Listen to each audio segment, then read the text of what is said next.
Ontiveros, bida-bida ka na naman. Hindi mo na lang sagutin yung witness mo. Witness naman niya yan eh. Di ba?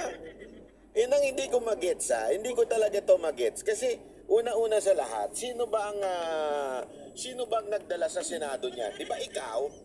Ikaw naman nagdala eh. Ikaw ang kung ano nung parang sa ano mo yan, committee mo yan, di ba? So ibig sabihin, ikaw po yung nagpresenta niyan sa Senado, di ba? So ikaw ang nagpresenta niyan.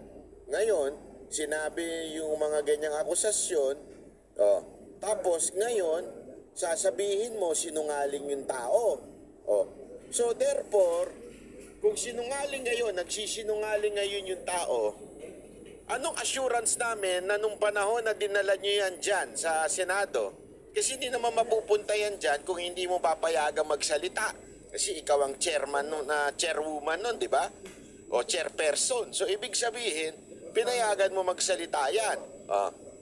Lumapit di umano sa inyo. Sabi mo, parang ganun ang dating. Lumapit, tapos nag-testify against Pastor Kibuloy, against VP Sara Duterte, against Rodrigo Roa Duterte.